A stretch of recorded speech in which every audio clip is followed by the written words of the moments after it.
Ayan po, good morning sa lahat at patuloy po tayong lalapit sa Panginoon at tunay po ang Diyos na buhay bibigay sa atin ng gabay ay pasalamatan po natin araw-araw. Dahil po rito na tayo po patuloy po binibigyan kalakasan sa buhay. Bagamat siguro may mga pagkakataon sa buhay po natin ay naroon po tayo sa panalamig ay patuloy pa rin po tayong lumapit sa Panginoon sa anumang pong sistema meron po tayo sa ngayon. Hindi walatin natin ang Diyos na buhay sapagkat siya lamang po talaga ang makapagbibigay sa atin ng pagkaunawa o pagkaintindi kung ano po yung mga bagay po nangyayari. Kaya ang ating pong talatang pinagbubulayan ay ang 17:20 ng Mateo na kung saan po sabi po dito dahil sa kakulangan ng pananampalataya, ang kanya pong mga alagad ng time na yon ay meron pong dinulog sa kanila na nalihan na po ng diablo. Ibig sabihin po napupusis po yung tao. Pero ano man gawin po nila ay hindi nila napaalis. Pero pagdating po sa ating Panginoon, saglit lang, ay pinalayas niya po yung inaalihan po ng diablo. Na pinalayas niya yung spirito na nandun sa kanya at ito po ay gumaling. So ibig sabihin mga kapatid na tayo bilang mga anak ng Diyos ay may mga pagkataon sa buhay natin na nas namamayani po kasi yung ating po mga sariling unawa, sariling kalakasan. Ang hiningi po sa atin ating Diyos na buhay maging totally hindi po quantity, yung faith, no? Hindi po yung tinatawag na tayo po dahil sa mahusay, tayo po sa magaling, tayo po medyo nakakaunawa na,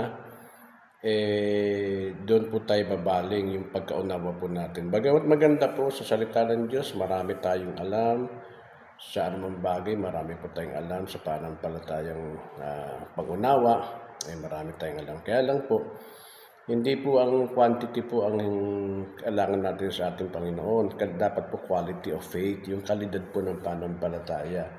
Yung total dependency po sa Diyos na buhay. Kaya kung halimbawa po tayo, may pagkakataon sa buhay po natin na talaga namang medyo napakahirap po. Imagine po ninyo, 1 millimeter lang ata ang sukat ng mustard seed na kayang maalis o mailipat kung saan mo gusto yung mountain. Yung mountain po, mga 30 feet pataas po yun sa lalaki.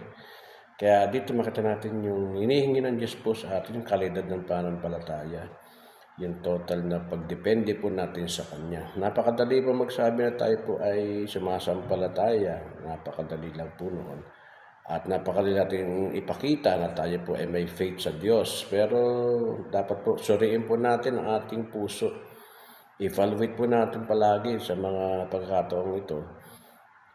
At ang evaluation po natin ay doon po sa mga failure po natin na nangyayari po sa atin. Mas maganda po meron tayo evaluation palagi sa ating po mga failures. At ito po yung nakapagbibigay po sa atin kung paano natin ito maitatama, kung paano natin ito bibigyan ng kahulugan para po sa susunod ng mga pagkakataon na tayo po ay humaharap po sa ating po mga problema, ating pong mga sitwasyon, meron na po tayong karunungan na mula sa Diyos. Ang sabi po ng Diyos po ay kung tayo po'y kinukulang sa panalangin o sa wisdom, pag-pray daw po natin na ang Diyos po ay tunay na hayagang nagbibigay po ng karunungan. Ang kailangan lang natin ay pagsumakitan po natin ng paglapit po sa Diyos at patuloy po tayong maglingkod po sa ating Panginoon. Ang katotohanan po nito, ang sabi po ng Biblia, wala po tayo magagawa kapag po tayo ay hiwalay po sa Kanya. At maunawaan po natin na ang Diyos lamang po ang makapagbibigay sa atin ng tinatawag na everything sa buhay natin kung ano man po meron. Kaya patuloy po binabagid natin, seek ye first the kingdom of God and His righteousness, all of these things shall be added unto you. At maging makita natin na sabi po nga sa maraming bagay, napaka-imposible po para po sa atin, imposible po sa ating pananaw, imposible po sa ating kakayanan. Pero sa Diyos po wala pong problema. Lahat po ay posible according po sa kanyang kalooban. Salamat po at patuloy po tayong magnilay-nilay ng kanyang salita. Makita po natin ang katotohanan, no?